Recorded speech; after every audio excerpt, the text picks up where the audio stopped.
के आसमान में तीन ताकतवर लोगों के सामने अपने पंखों को लहराते हुए एक खूबसूरत लड़की खड़ी हुई थी। वो लड़की, जिसका नाम दुदुसी था, वो यहां एक खास चीज हासिल करने के लिए आई थी। दुदुसी इंद्रपुरी साम्राज्य के एक ताकतवर योद्धा बूढ़े सिल्वर थामा से अग्नि शक्ति ग्रंथ प्राप्त करना चाहती थी। साम्राज्य के रक्षक लीडर ऋतिक वेदा भी वहां मौजूद थे।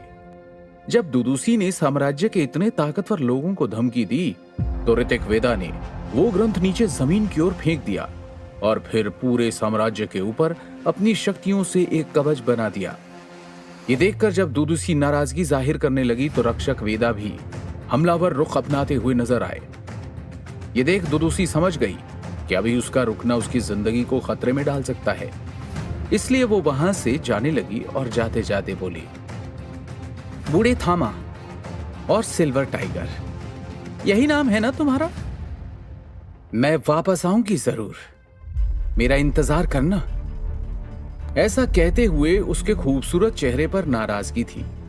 वापस लौट कर आने की धमकी देते हुए दुदुसी वहां से चली गई।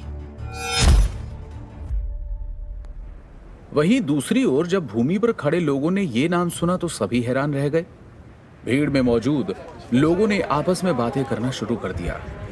एक आदमी बोला, ये दोनों सुपर 7 वॉरियर के 7 योद्धाओं में से है, जिन योद्धा पर सील लगी है और जो शक्ति के 8वें स्तर से 7वें स्तर पर आ गए हैं। ये एक अमर योद्धा हैं, जिनको मारना मुमकिन नहीं है। ऐसा कहते हुए उस आदमी की आंखों में खौफ और चेहरे पर उस योद्धा के लिए इज्जत का भाव था। तभी दूसरा आदमी बोला, हाँ, मैंने भी सुना, ये बहुत तेज और ताकतवर हुआ करते थे। इनकी रफ्तार के सामने तो रक्षक ऋतिक वेदा भी नहीं टिक सकते थे। कहा जाता है उन्होंने एक बार अपनी एक शक्ति के हमले से 5 योद्धाओं को जान से मार दिया था, जो शक्ति रैंक के 7वें स्तर पर थे। वहीं दूसरी ओर जमीन के शोर से दूर आसमान में रक्षक वेदा और सिल्वर टाइगर के साथ खड़े बूढ़े थामा ने गंभीर आवाज में कहा, इस मुसीबत के चलते मैं अपना अग्नि शक्ति ग्रंथ लेना तो भूल ही गया। चलो उसे देखते हैं। ऐसा कहते हुए बूढ़े थामा ने अपने बगल में खड़े ऋतिक वेदा को देखा, जो अपनी शक्तियों को वापस लेकर इंसानी रूप में लौट चुके थे। वो भी गंभीर होकर बोले, हाँ चलो। इतना कहते ही वो तीनों योद्धा अपनी शक्तियों के पंखों की मदद से हौले हौले उड़ते हुए नीचे एक समतल भूमि पर आकर रुक गए। उन्होंने अपनी शक्तियों से चारों तरफ निगाहें दौड़ाई, लेकिन काफी देर खोजने के बाद भी उन्हें वो ग्रंथ नहीं मिला और वो परेशान होकर बोले, कहाँ गया वो ग्रंथ? ऐसा कहते हुए रक्षक ऋतिक वेदा के माथे पर परेशानी के भाव आ गए, जिसे देखकर बूढ़े थामा मुस्कुराकर बोले, अरे रक्षक ऋतिक वेदा, आपको इतना परेशान होने की जरूरत नहीं है। अगर उस ग्रंथ को कोई आम आदमी खोलेगा तो मुझे आभास हो जाएगा और मैं उसे ढूंढ लूंगा। अच्छा, अब मैं चलता हूं, मुझे ट्रेनिंग करनी है। ये कहते ही लाल आग की तरह दहकते पंख उनके पीछे से निकल आए और वो वहां से तेजी से उड़कर आसमान में गायब हो गए।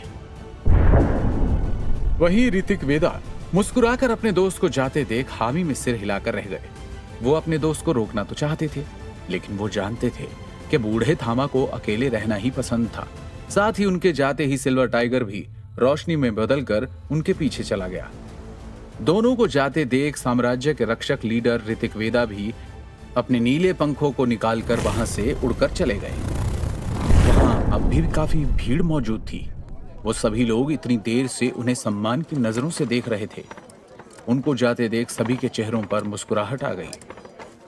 वहीं दूसरी ओर इस बाजार के शोर शराबे और कोलाहल से दूर एक अंधेरी गुफा में एक लड़का जगमगाते मोती की रोशनी में किताब को पढ़ रहा था। पढ़ने के साथ ही वो मुस्कुराकर बोला, ये तो अग्नि शक्ति ग्रंथ है।